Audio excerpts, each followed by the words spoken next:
Time to check in with CoinDesk Global Policy and Regulation Managing Editor Nick Day, who's also the editor of CoinDesk's The State of Crypto newsletter. Good morning, Nick. So we do have Treasury Secretary Janet Yellen mentioning UST at yesterday's Senate hearing. What did she have to say? Good morning. Yeah, so Janet Yellen spoke to the Senate Banking Committee about, as a representative for the Financial Stability Oversight Council. It's a U.S. entity composed of top regulators around the country who are basically tasked with making sure that the U.S. financial system does not collapse. Unprompted, in conversation with Senator Pat Toomey, the ranking member on the committee, she mentioned that the Terra USD, UST price had collapsed. It had lost its peg.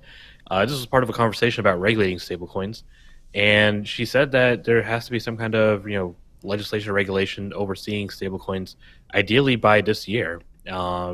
Unclear yet whether we'll see anything. The only bill right now that we've heard of is from Senator Pat Toomey, but his bill does not address algorithmic stablecoins.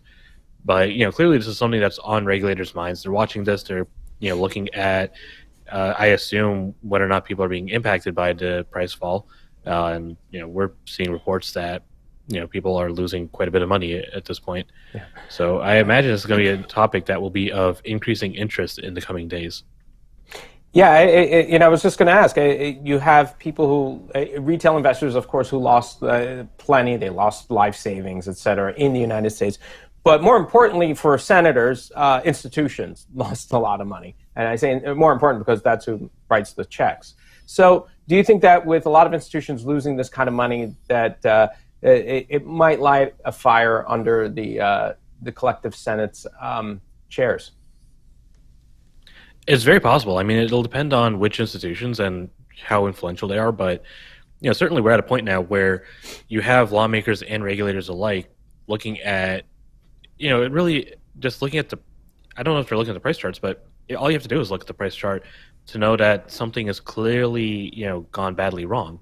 And this is the exact kind of thing, depending on who has exposure here, whether it's just crypto companies, whether or not any traditional financial institutions have any exposure to this, either because they're invested in crypto companies that have exposure to this, or I can't think of any institutions that have directly announced that investing in Luna or holding UST, but certainly wouldn't put it out of the realm of possibility. And if you are a company that is in that position, then yeah, you are now facing a massive, massive risk.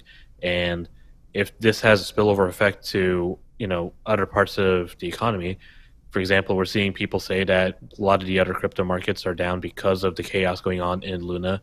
For example, because of the dumping of, Bitcoin reserves, which is, pulling the Bitcoin price lower.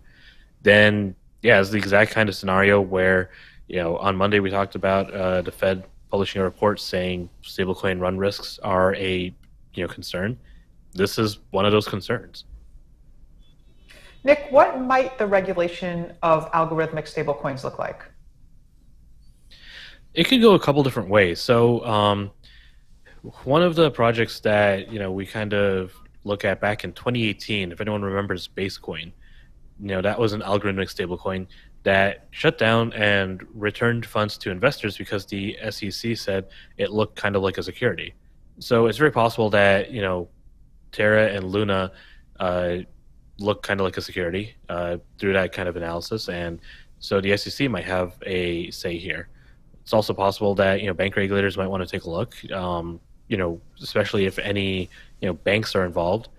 If it's not banks and it's not a security, then that's where things get a little bit more difficult. That's where Congress might have to step in and say, okay, well, this doesn't fit neatly into any of the existing buckets, so we have to take a look at whether we need to create a new bucket or whether there is a regulator that has the existing oversight authority to take a look at this and say, all right, well, clearly something's wrong. Here's how you gotta, here are the standards you have to meet to prevent this from happening again.